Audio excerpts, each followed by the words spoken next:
Hey everybody, it's Jonah Lupton back again with another episode of the Startup Sense podcast. Thanks for listening. We got another great guest for you today. It's a good friend of mine. It's Tony Delmercado. He is the co-founder of Hawke Media based out in Santa Monica. Tony, how are you? I'm doing well. Thanks for having me today. I hope I didn't mess up your last name. Nope, all good. You nailed it. Okay, cool. So I'm in Boston. It's freezing. You're in Santa Monica. It's warm. But we got a great show, so let's jump into it. Before we talk about Hawke Media, tell us about yourself. Yeah, sure. I grew up in a suburb of Minneapolis called Minnetonka, and so my roots are in Minnesota, and I'm still, unfortunately, a Vikings and a Timberwolves and a Twins fan, which is wrought with disappointment every professional season. But that's me. Grew up in Minnesota. I went to school in Wisconsin. And then lived actually out in Boston, closer to your neck of the woods. And then I moved to the Bay Area. And I've been entrepreneurial pretty much the whole time. Lived in Vegas for a little while and been out here in Santa Monica for the last 7, almost 8 years now, which is crazy to say out loud. And I caught the entrepreneurship bug pretty early on. My buddy and I in high school, were mowing lawns in the neighborhood and then passed out a whole bunch of flyers. My mom was nice enough at the time to go print a ream of fluorescent yellow paper with some little brochures that we had whipped up in Microsoft Paint or whatever it was in the 90s. And we delivered these flyers, and pretty soon we had 30 some clients, and we were mowing lawns and had trucks and trailers and professional equipment. And we ended up selling that before going off to college. And that was sort of the beginning of it. And I've always enjoyed building businesses that solve real problems and helping others do the same. And that's led me to start Hawke Media with my business partner, Eric, in early 2014. And it's been a crazy ride since. That's pretty crazy. So you built and exited a business before college. Not many people can say that. Yeah, exactly. Non-technical at all. But I also, I'm fortunate in that I grew up in that era when, we went from pagers and dial-up internet on AOL CDs that were sent out in the mail to high-speed cell phones, and I was in college during the Napster era, and so I was exposed to a lot of fun stuff in technology, and so I've always obviously had some internet roots as well because that's my generation, and now being in a more technology-oriented company, but still providing a service on top of that technology, it's fun. It really, truthfully, I enjoy what I do every day. So that's the best gift of all, right? Absolutely. So let's talk about Hawke Media. What's the kind of the story behind the founding of the company, and what do you guys do? Yeah, so we started off, my business partner, Eric Huberman, was working as a consultant. He and I both worked for accelerator incubator in town here called Science, which most notably housed Dollar Shave Club that had the big exit to Unilever. And we consulted for various companies over there in a marketing capacity. And after that, Eric had sort of struck out on his own and was consulting for a lot of e-commerce brands out here in the Los Angeles area. There's a lot of fashion companies, accessories, people that sell stuff online, but didn't have great digital strategies or had really small marketing teams. And so he was consulting, providing some high-level guidance about what to do. And the feedback was always, this is great. Can you do this or know someone that can? And so he would refer business to other people in the area that were good at, PPC marketing or email, social marketing, things like that. And then what happened was after a while, kind of this aha moment, and he and I talked about making it an agency. And so we hired a few people and basically offered email, Facebook, and search right out of the gate. And that went really well. Continued to provide a lot of companies with high-level guidance. And what was maybe unique about us was that we had been on the other side of the table, and we really didn't like a lot of what agencies came with, which was big, long proposal and discovery processes, year 2, 3 year commitments, big minimums, that kind of thing. So we did the opposite, and we started everything out really affordable. We're still priced in a way that, you couldn't go hire a Facebook marketer for what we charge for Facebook marketing. You couldn't go hire an SEO expert for what we charge for SEO. And everything that we do is on a month-to-month basis. So because of that low barrier to entry, over the last 3 years, we've worked with about 350 clients, We've grown to a team of 63 here in Santa Monica, and we've doubled revenue every year. And it's been really wild. We now have basically 6 silos of business. We've got a media buying team that does Facebook and Instagram and Pinterest and LinkedIn and Twitter and display and paid search and everything as it relates to that. We've got an email team that does automated email, promotional email. We design and code and optimize everything, split test everything, build out automation, report on that.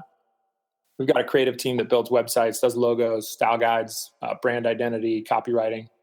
We have a content team that does influencer marketing, develops content, does SEO. We have an SEO channel aside from that does a bunch of things with technical SEO. We've got a strategy team, which is our roots, kind of providing high-level guidance. We call it an outsourced CMO. That's our tagline. And that's a great resource for people, especially smaller marketing teams or growing companies that don't have that CMO as a service. Is pretty cool. And we've worked with a lot of companies that way. And we've been able to build out a pretty robust team across all these disciplines and hire on some great people and keep them around for a long time. So it's gone really well. And I think we serve a market that a lot of people don't pay attention to.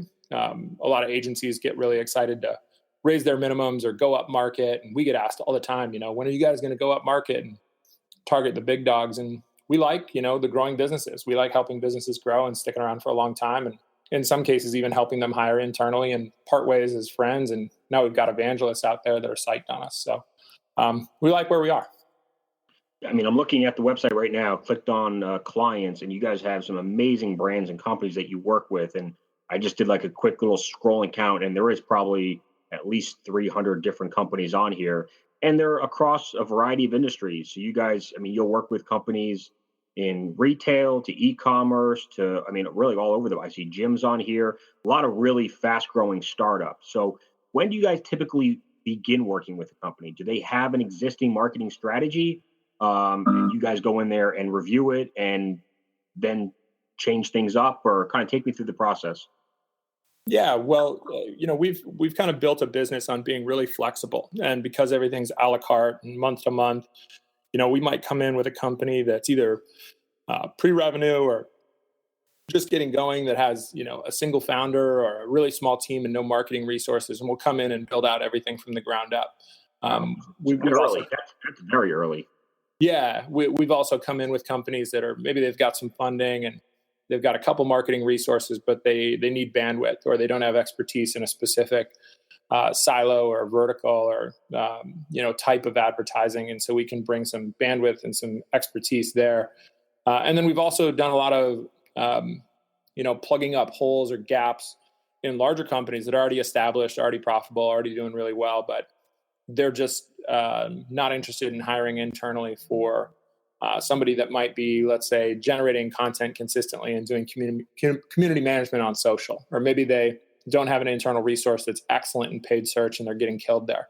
And we can plug those holes as well. So it really depends, but I'd say probably half of our companies are flying under the radar or recently funded. Probably a quarter are a little bit more known on that high velocity startup track, and another quarter are established businesses. Gotcha. Okay. And when you say plug up a hole, meaning a larger company, let's call it 250 employees, might have a 8 to 10 person marketing team, but no one on that team is really good at SEO, or no one's really good at email, and that's where you guys can kind of slide in and plug up that hole, as you call it. Yeah, exactly. And we like those engagements. We're not one of those companies that says, all right, we're the agency of record and now you're married to us forever. We want long-term relationships for sure. But, one story that comes to mind, there's a company here in LA that was wholesaling like California lifestyle, beach kind of chic wear. And they had no resources, but they were successful in the wholesale business. They wanted to vertically integrate, get out of the department stores and, get some better margins, which is a common story. And we did everything for them. And then they said, man, this is working. So they hired internally. And then they hired another guy, and then they hired another woman to take over the email part. And then we ended up, it was sort of like a bell curve engagement, right? We started off doing a few things and then more things and then everything, and then ended up sort of backing away and handing the keys over to them. And they love us, right? And so to me, that's a great engagement, right? If we work with a company for 3 to 6 months and help them see meaningful returns and, get the ship online, that's awesome for us. At the same time, we worked with companies since day one that we still work with today, almost 3 full years later. This is Jonah Lupton, founder of the Lupton Group and host of the Startup Sense podcast. Are you struggling to find the right tech team to build your company's website or mobile app? Maybe you've developed a product but need help with your go-to-market strategy, including branding and marketing. Well, stop worrying, because my team at the Lupton Group can assist you with all of those needs.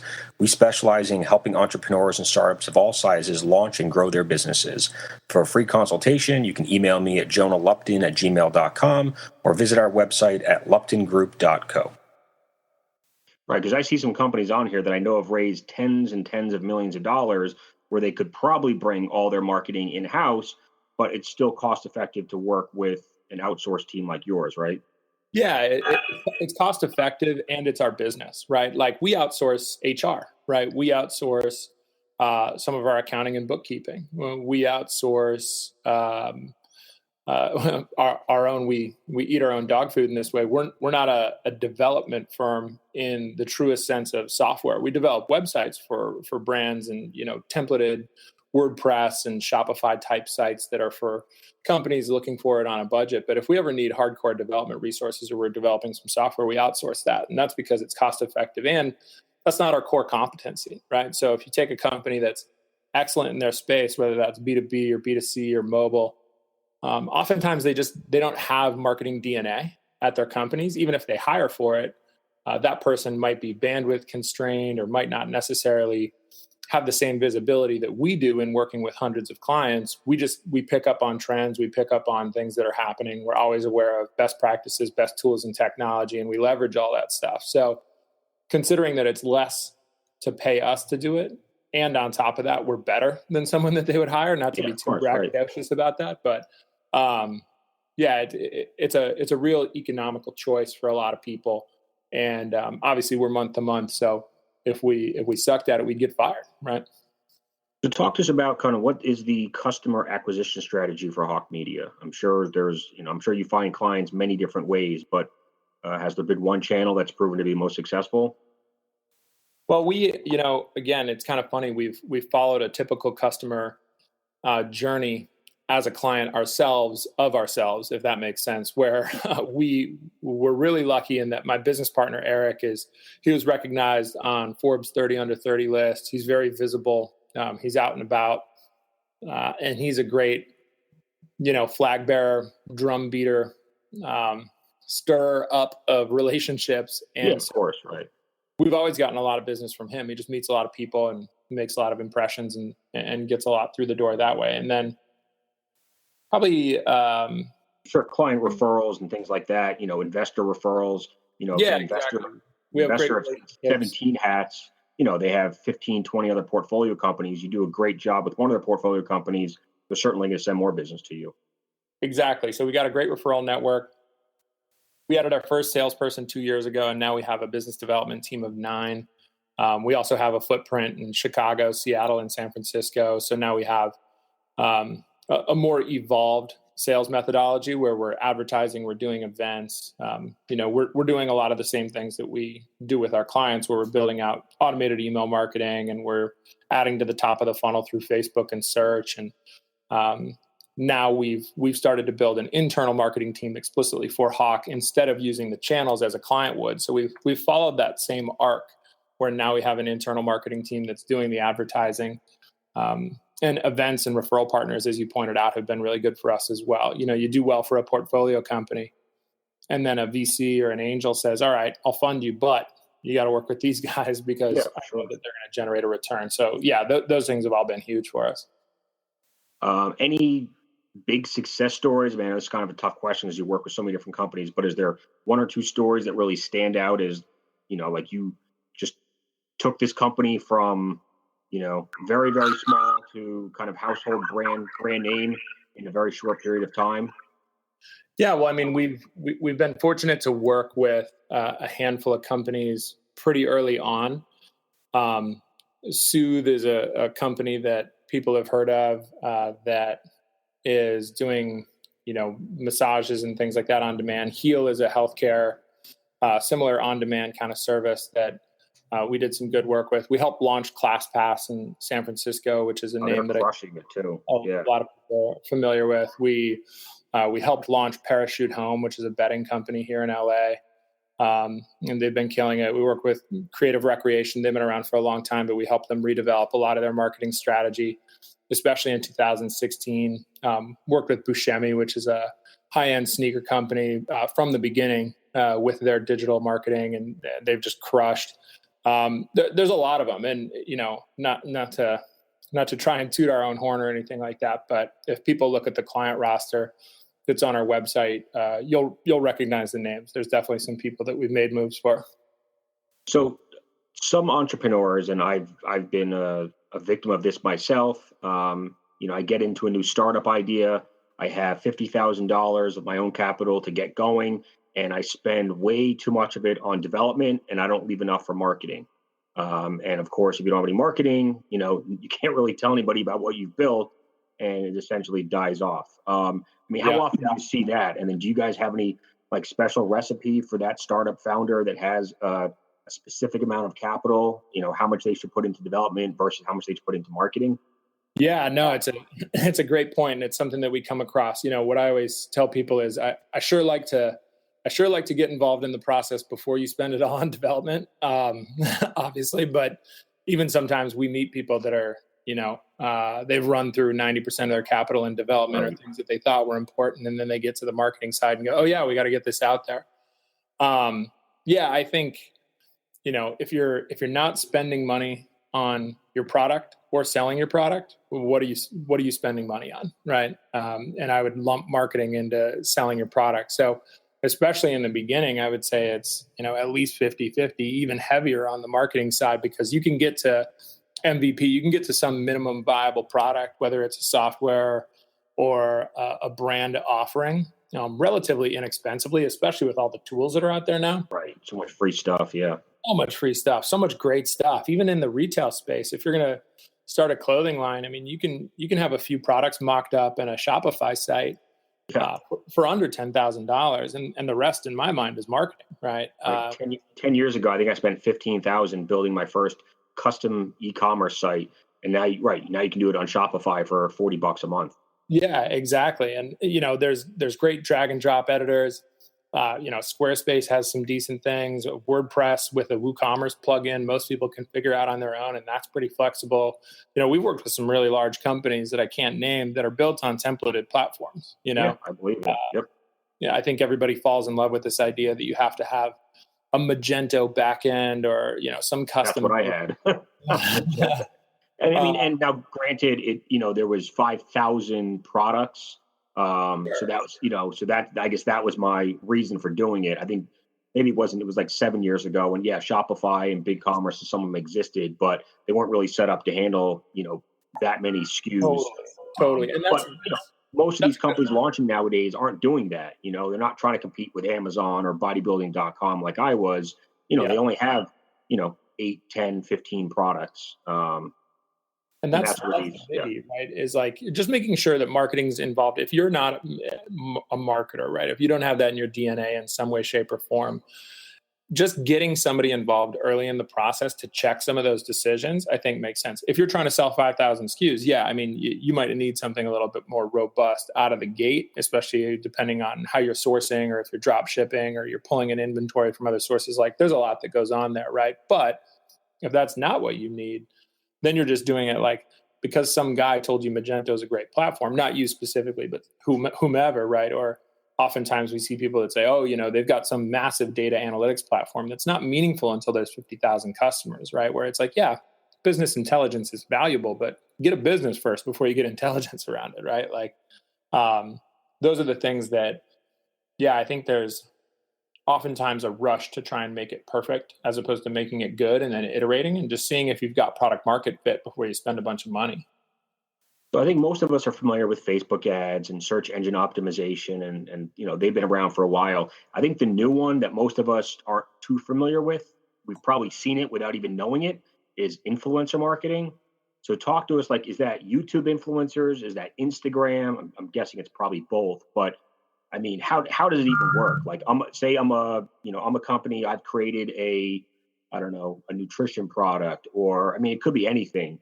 I come to you guys and say, listen, I want to leverage influencer marketing. What happens after that?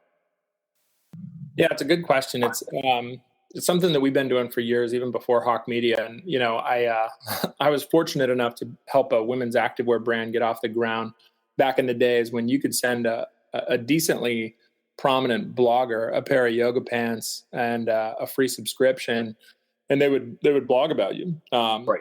Those days are kind of over. You got to for pay free, people. right? They Yeah, for $100 pair of pants, you're getting you're getting in front of thousands of their email subscribers. exactly. And those days are behind us now, right? So it's a little bit harder. And in the influencer space, everybody's seen it. You're on Instagram, and there's some model or somebody with some following that's shilling some product because they've been compensated for it. And the FTC's actually cracked down a lot on Really? disclaiming that and making sure that people know that that's paid and people know that that's being compensated for on both blogs and on social channels like Facebook, Insta, Snapchat, all those things. But where we tend to focus and where we find the best returns for companies is, especially when you're a newer company, you don't have any social validation out there, people are going to search for you, right? And if they see, oh, so-and-so is a CrossFit athlete, and they're talking about this supplement or this product or whatever this thing is that you're doing, that provides a little bit of validation and gets people over that purchasing hump. And so we find that by targeting, sort of the undiscovered middle, of the influencer space, even somebody that's got a couple thousand followers sometimes might be more influential than somebody with 50,000 followers who's posting different products and different things all the time. And a lot of those followers aren't engaged. That small community might actually be easier to move in the direction of a product. So those are the people that we tend to focus on, especially because they're less capital restrictive. They oftentimes don't need as big of a payout. And we look at that in both, it's sort of through two lenses. One is as traffic acquisition and getting new people in top of funnel, but also as social validation, which is really valuable. It's hard to measure. If you're looking at something like e-commerce conversion, you might see some lift. You might see more efficiency by having more social validation out there. It's almost like micro PR, right? You can use codes, right? With some of these influencers, I mean, you can give them a code that they can share in their post that says, hey, use Johnny for 30% off. I mean, does that stuff work, or does that just make it too obvious that someone's getting paid for that? No, I think it depends. Like most things, it's in the execution, right? So if some guy's like, hey, these guys paid me and use this code, you'll get some stuff off. Nobody's going to endorse, follow that as authentic. But if they're like genuinely into the product, that's the other thing. Part of our process on the influencer channel, if the influencer that we're targeting or that we're working with isn't genuinely stoked on the product, we don't do it, right? Because it reads as inauthentic. And oftentimes we'll get additional posts or additional placements or additional visibility because this influencer actually likes the product, right? So we might pay them for one and then they reference it again or take a picture with it again or whatever the thing might be, because of the fact that they authentically enjoy it. And then that resonates and that's good with their audience. And ultimately it just helps that brand become more visible. Right. I mean, I heard the other day I think he's a YouTube influencer, but I mean, I think he's got like between YouTube, Instagram, Twitter, Facebook, I think he's got somewhere around, 10 million followers, and he usually charges, I think, $20,000 to $30,000 per post on each channel. Yeah. I mean, that's serious money. Now, I mean, I guess some brands can still see a return on investment, I guess depending on, what the product is, what it sells for, what their profit margins are. So, I mean, are you guys able to determine what ROI is on some of these campaigns and where it makes sense for brands to get involved? Yeah, definitely. And, what I find is it's really difficult with those top tier. That's why we don't target them. Even with the clients that have the budgets for those top tier influencers, it's real difficult to recoup $25,000 in sales, let alone $25,000 in margin, and break even on an endeavor like that. Right. We think there's a ton of people out there that have really interesting niche followings. There's a lot of tools out there that we use to identify who those people are and what communities they have some level of influence in. And we just find that to be more effective. And we definitely measure ROI, but we also look at it through those two lenses I referenced. We look at ROI and traffic and conversion acquisition. We also look at what they're doing for social validation and general efficiency and visibility. So we look through both lenses. But yeah, we do. We see positive ROI. And we see, some go through the charts. if we engage 10 influencers from, followers of 1,000 all the way up to 10,000, sometimes we'll get more actual conversions or acquisition from that influencer that only has 1,000 followers than we will from the 10,000 person one, because maybe they've done less brand promotion. Their audience is a little bit more untapped in that way. And there's this natural bell curve, I think, to influencers, which is unfortunate, but like any industry, they've done this to themselves, which is if you start to develop a following and you start to promote products, all the people that are following you are, engaging in those products, and then you can charge more. So you charge more, and then you promote more products, and you charge more and promote more products. And at some point that plateaus and even falls off because you're incapable of delivering the same result. And then ultimately it's just, people know that that's an advertising account, Oh, I mean, I see it on Instagram all the time. I mean, and every time I see someone promoting a skinny fit tea or a teeth whitening system, I just keep scrolling. I mean, 'cause I know they're getting paid for it. It's just so obvious. Yeah, exactly. And so it's, like I said, there's kind of this natural life cycle to an influencer. Even the biggest ones. I mean, if you wrote down the 20 biggest influencers right now in terms of moving product, and you look in 6 months, it won't be the same 20. You talked to us about hiring. I mean, I know you have a rapidly growing team. How many people are you right now? 63.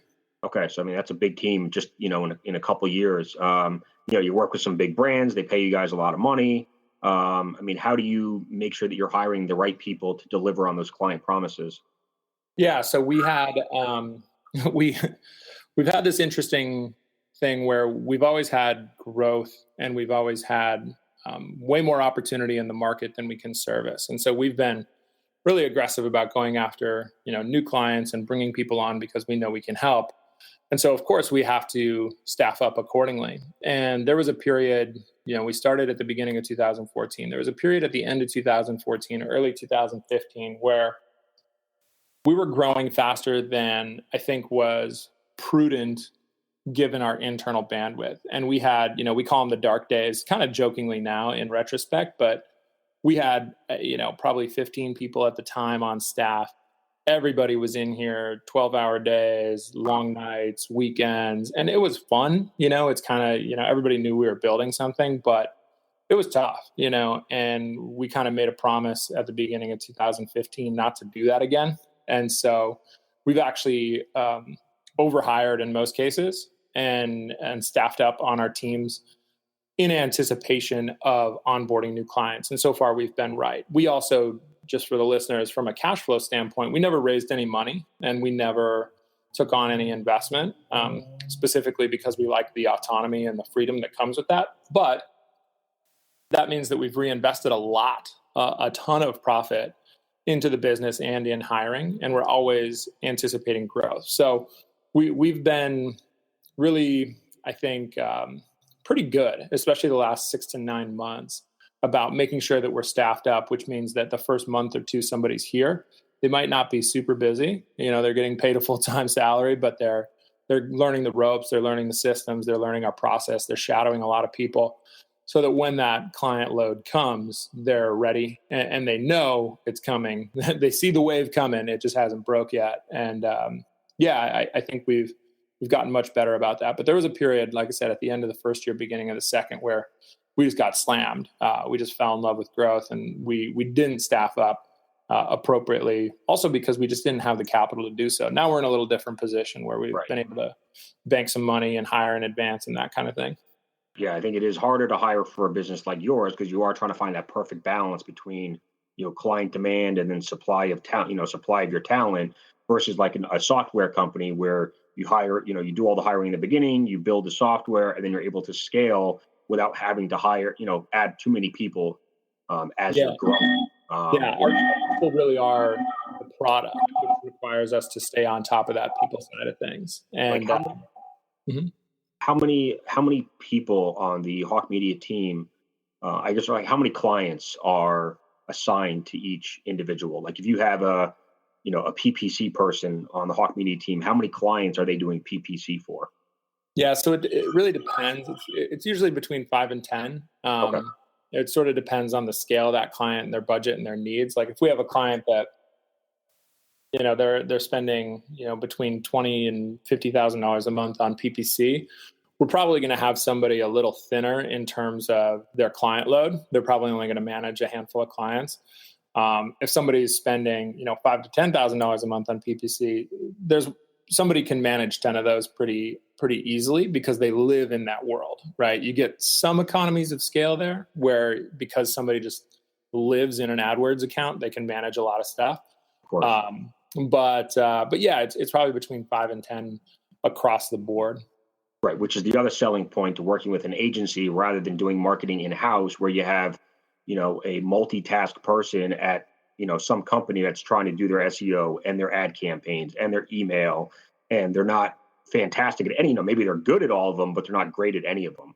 Yeah, I tell folks all the time, I said, even if we were dumb, which I don't think we are, just the amount of visibility somebody sitting in front of AdWords all day is going to have into trends and into things that work and don't is going to trump somebody that's trying to do PPC ads in AdWords and Yahoo and Gemini and looking over at Facebook and looking over at MailChimp and looking over at SEMrush or, Google's dashboard for SEO tools. Like that person is just going to get so good at that one thing they're doing because of the visibility they have into other accounts. The learning curve is really steep. Right. You guys have done so much testing with other clients, trial and error. You've seen what works and what doesn't. You can apply that to all other client accounts. So makes a lot of sense. And that's true if you hire internally as well. I mean, I always encourage people to, if you're hiring internally, which, we don't have a problem with, that's great. Hire for a role. Try not to hire a generalist that's good, as you pointed out, at a number of things. I think it's nice to have a captain of the ship, which we can also do, but it's nice to have a captain of the ship. And then when you're hiring somebody, hire someone who's just awesome at one thing and then get really good at that one thing. And then when you are going to hire again, hire someone else who's awesome at the next thing. Don't try and ask that person who's got 3 or 4 years of PPC experience to become the best at building automated email campaigns for you as well. That's a tough role to fill. And honestly, you don't get a great lever out of that person by splitting their focus. Now, you guys, so you started in LA area. You mentioned that you have a presence now in Chicago, Seattle, and San Francisco. If you guys want to come to the East Coast, are you going to do it that way, kind of city by city, or would you make an acquisition of an existing agency that had a client, a client list? How do you guys plan to expand to the East Coast? Yeah, it's a good question. We do a lot of business with East Coast companies. Our client roster is sort of centered around, the big East and West Coast hubs, New York, Boston, San Francisco, LA, and then Chicago. And obviously, because we have a footprint in Seattle, we have some work up there. But our clients come from all over. Being a digital agency that does most of our work through computers and the phone, we're able to work with a lot of companies regardless of where they are. And we have great referral partners and great relationships out in New York. So we get a solid amount of, deal flow, if you will, or inbound leads from the East Coast. But spreading out our operational team is something that inevitably we'll have to do more of.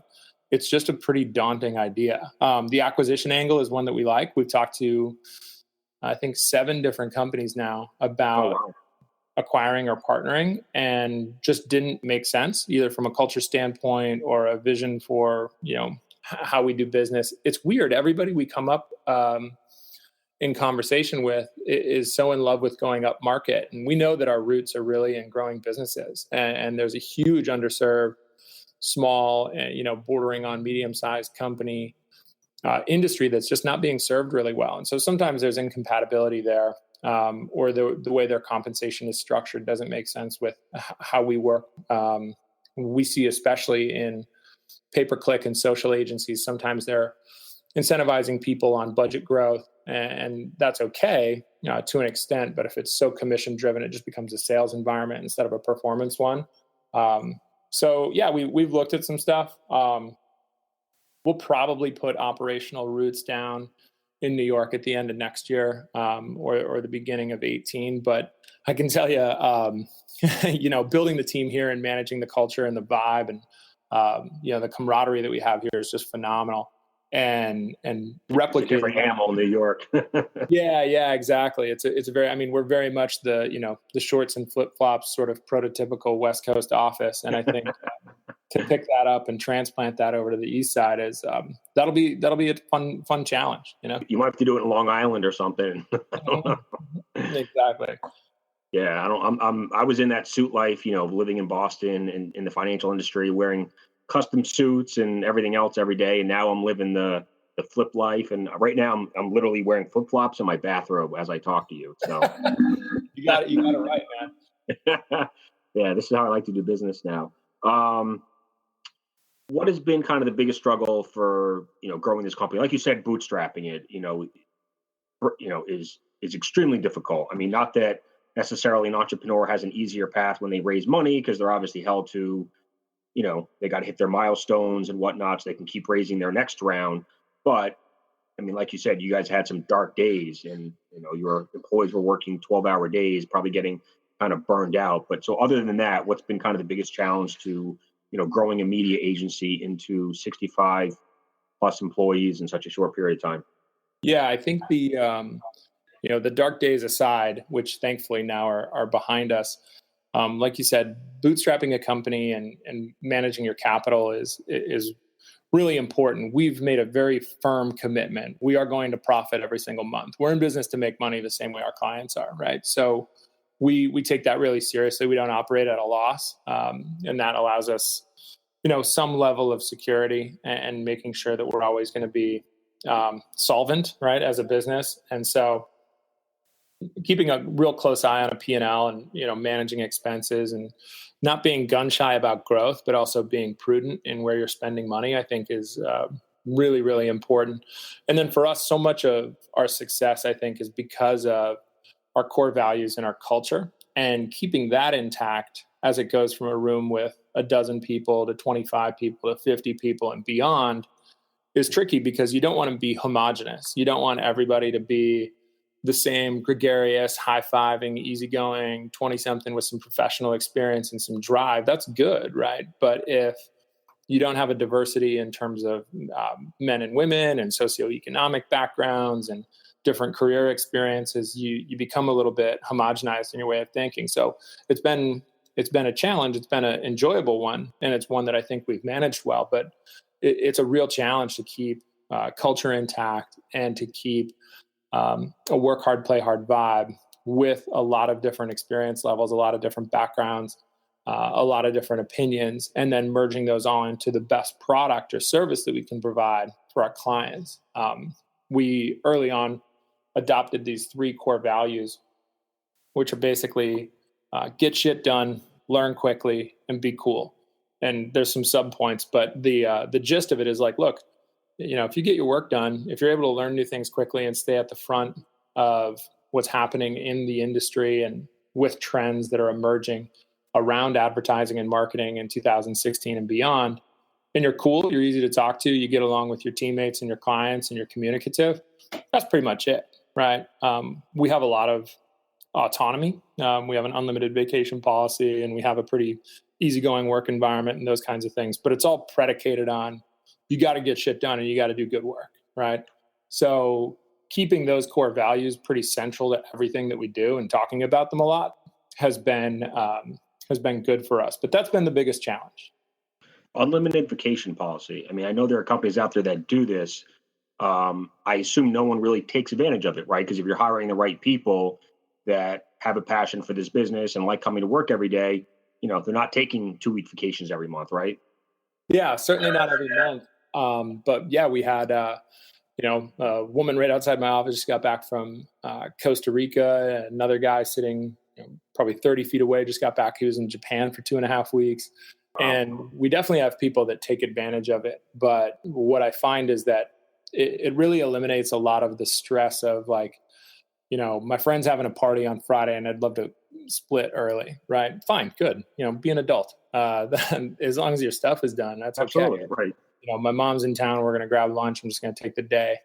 Fine, right? All that stuff is fine. We don't see abuse of it because of the fact that, again, number one core value is get shit done, right? So as long as people are executing. Now, if somebody were, and they haven't, but if somebody were to start, maybe abusing the spirit of this policy, I would look at it. But there's people that'll take I mean, I haven't done it for the year, but if I look at the end of this year, there'll probably be people that have had 5 or 6 weeks of, paid time off. But they're also the people that if I look down the roster of who's the most effective, who's got the best ratings from clients and those kinds of things, it's probably the same list. Absolutely. Right. I agree. Yeah. Those are some of your highest performing people. Yep. And those weeks off really help them kind of recharge and, get their mind straight, because it is a grind, and I'm sure when you guys work with a lot of fast growing startups, there is a lot of pressure, to keep that growth up. And, it comes down to marketing and getting the most bang for your buck. And that can be intensive at times. Mm-hmm. Yeah, absolutely. I mean, there's a couple people that I've been like, take a vacation, like get the hell out of the office. Get the hell out of here. It's like Sheldon from Big Bang Theory, where, the university forced him to take a vacation. He didn't want to. He kept trying to sneak back into the university with disguises on. Yeah. Exactly. Kind of couple last questions. I know you're a busy guy. I want to let you go, but as entrepreneurs, we all like to say yes, and especially if it means revenue coming with it. But you can't say yes to every potential client. So when do you have to say no to a client? Yeah, it's a great question. For us, it's usually around red flags.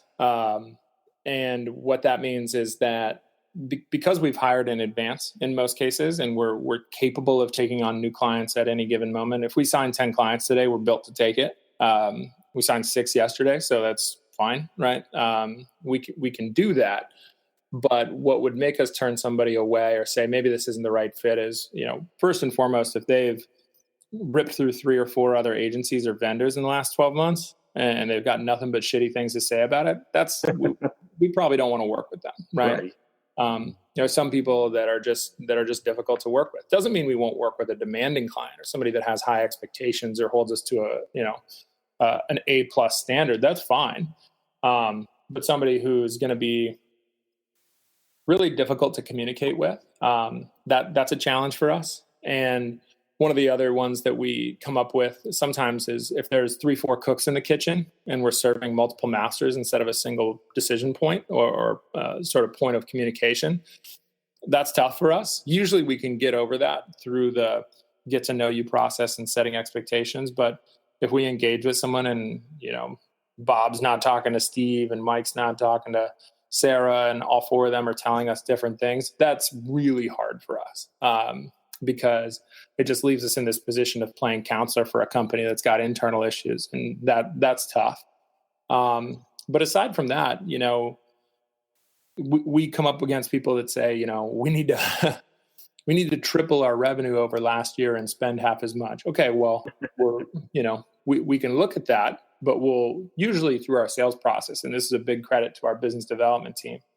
Usually we can get through all those things during that get to know you process and that prospecting phase. But ultimately that's when we'll turn people away, is if they have crazy unrealistic expectations or super constrained budgets and they're, they got bad things to say about the last agency and they're tough to communicate with, or have a, 4-person team that's all asking for different things. Those are the biggies. Those are the ones that we kind of walk away from.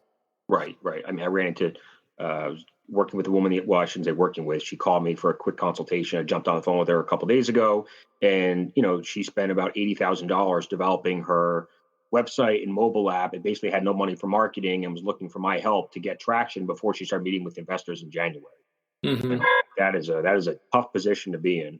I mean, I know you didn't want to spend all $80,000 on development, but here you are 2 years later and you have no money for marketing. It's very difficult to get traction. She wanted to do Facebook ads, and I'm like, you're like a health IT company selling to enterprises. Like, why are you doing Facebook ads to consumers? Like, you need to be going after medical offices. Like, your strategy is way off here. So we had a client as much as possible. Totally. We had a client call us on Monday of Thanksgiving about getting a Black Friday plan together. And we were like, I mean, we can get it together and we can probably execute on some of it, but that's literally like, we're talking hours now, not days.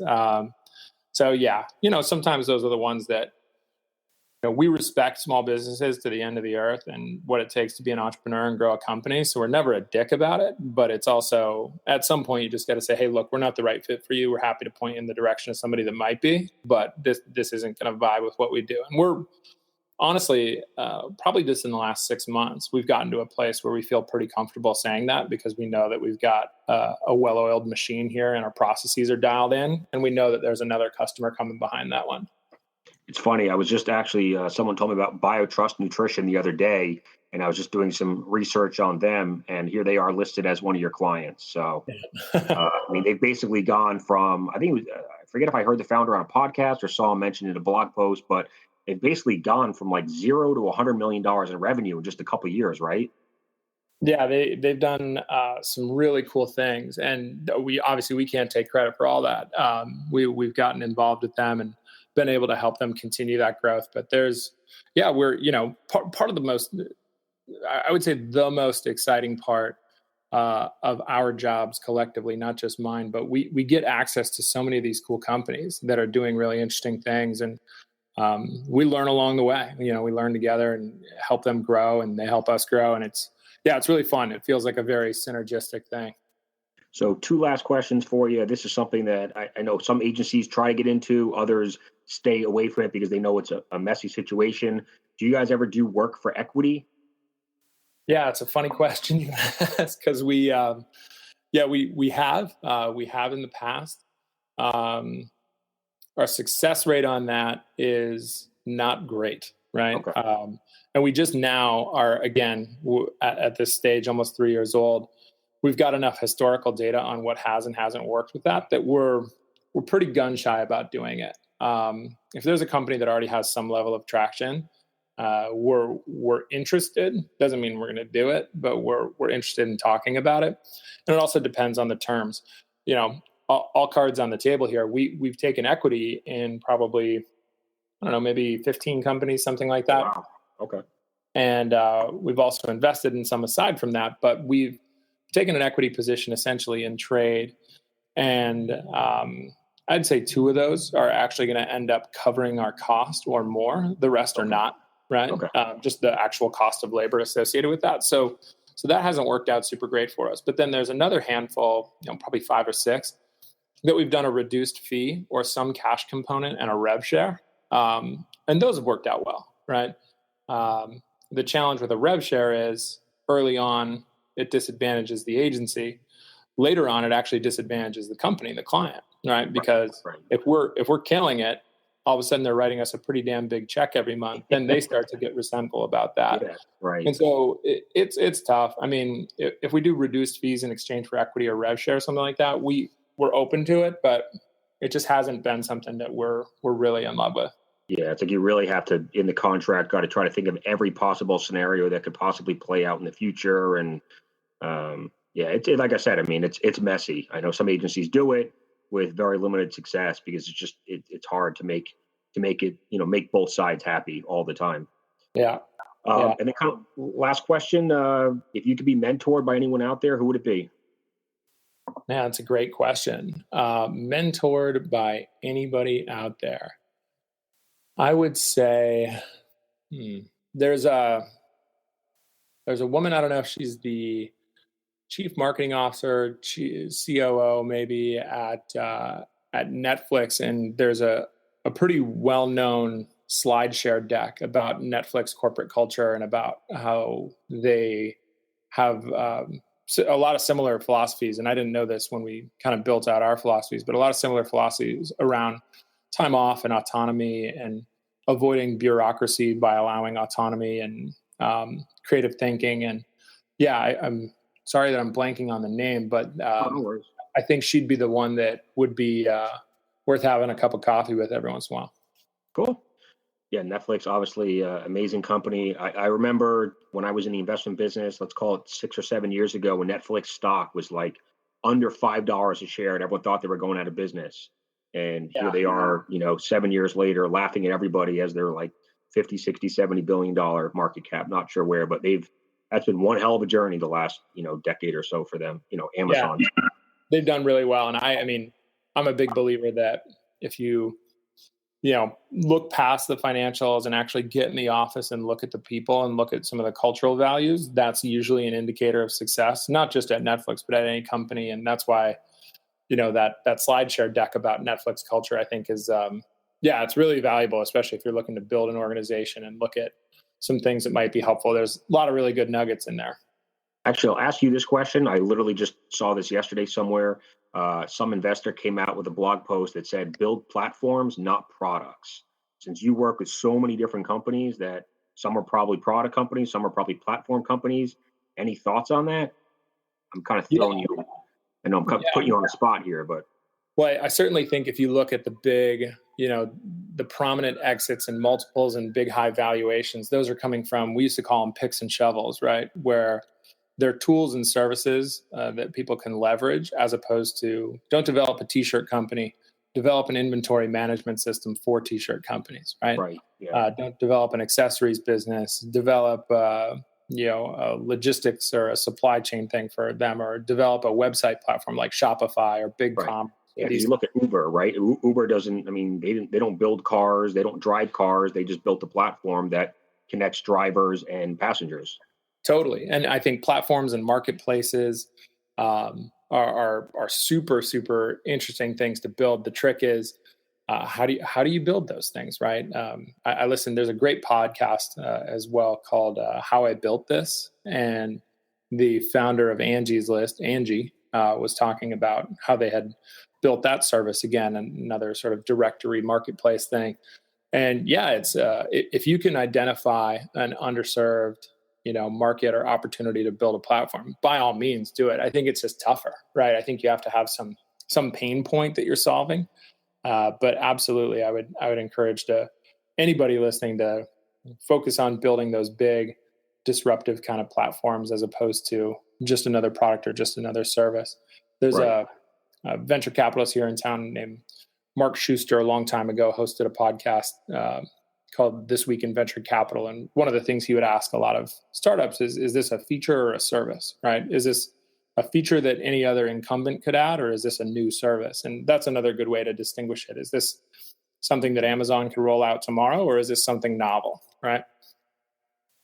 I actually just searched for How I Built This in the iTunes podcast app, and that looks like a great podcast. So thanks for mentioning that. Yeah, it looks like they have some great guests.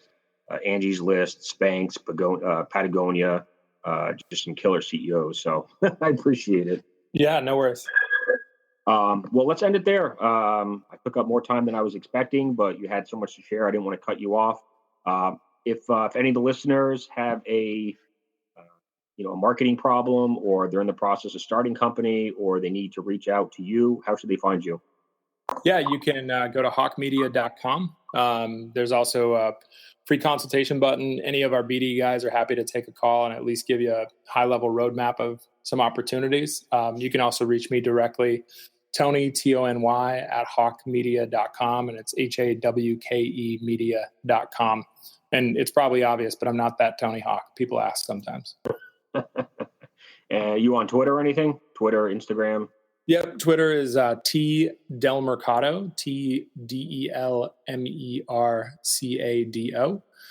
And I'm not on Instagram. How weird is that?